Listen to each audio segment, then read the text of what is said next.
Fy enw yw Becca Evans. Fi'n gwneud prentisiaeth cydlynydd cynhyrchu gyda Radio Cymru. So fi newydd raddio dros yr haf o Brifysgol Bangor. Nes i wneud gradd mewn hanes Cymru. So lot o ddordeb gyda fi mewn hanes lleol. Rhywbeth o'n i ddim rili'n cael ei dysgu lot yn yr ysgol. So dyna pam nes i ddewis wneud hwnna yn y Brifysgol. A wedyn fi dod syth allan a wedyn syth mewn i'r prentisiaeth yma. Fi'n joio chwarae rygbi. Fi newydd ymuno gyda clwb rygbi Gaernarfon, o'n i'n chwarae'r Brifysgol llynedd. Fi'n chwarae safle flanker.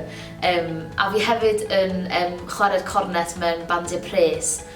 O'n i arfer wneud pan o'n i'n yr ysgol, a wedyn dros Covid nath e gyd stopio, a wedyn nes i byth dod nôl mewn iddo fe tan nawr, o fi newydd ymuno gyda band pres Llanrug.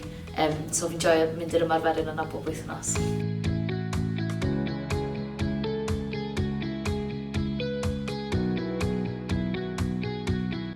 Wel, fi'n credu o'n i moyn mynd mewn i'r cyfryngau mewn rhyw ffordd, ac yn amlwg gyda gradd mewn hanes Cymru, oedd e ddim byd i wneud gyda'r cyfryngau. So nes i weld hwn a bod dim angen unrhyw fath o brofiad o flaen llaw gyda chi, so oedd hwnna'n rili apelio to fi. A wedyn mae'r BBC jyst yn sefydliad mor ganolog i'r cyfryngau, so mae fe'n lle perffaith i ddechrau, rili.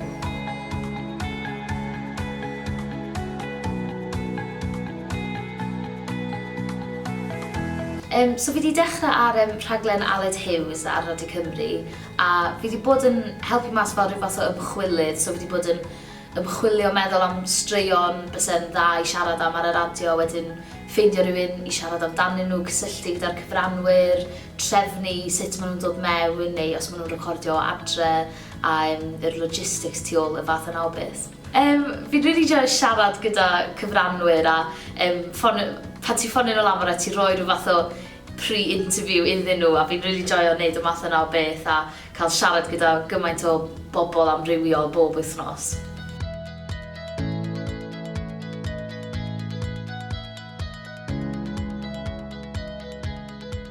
Wel, fi yn edrych ymlaen. Fi'n credu achos bod gyda fi ddim unrhyw fath o brofiad yn y maes o blaen.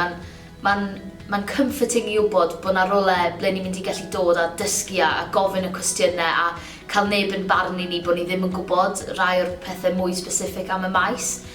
So mae'n neud fi dim ond well bod ni yn cael dod yma yn hytrach na bod ni jyst yn cael ein taflu mewn i'r lle gwaith yn syth, ddim yn gwybod unrhyw beth am y maes.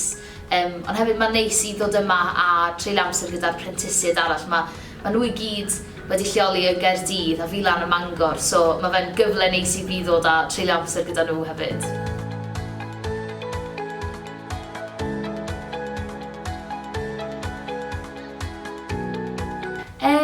Wel, fi wir yn joio bod ar y radio, so fi'n credu so well fi'n barhau weithio yn y radio. Fi bendant mae'n aros yn y cyfryngau os mae hynny yn y BBC neu ddim, ond ar hyn o bryd mae radio yn apelio at fi lot mwy na teledu, fi'n credu.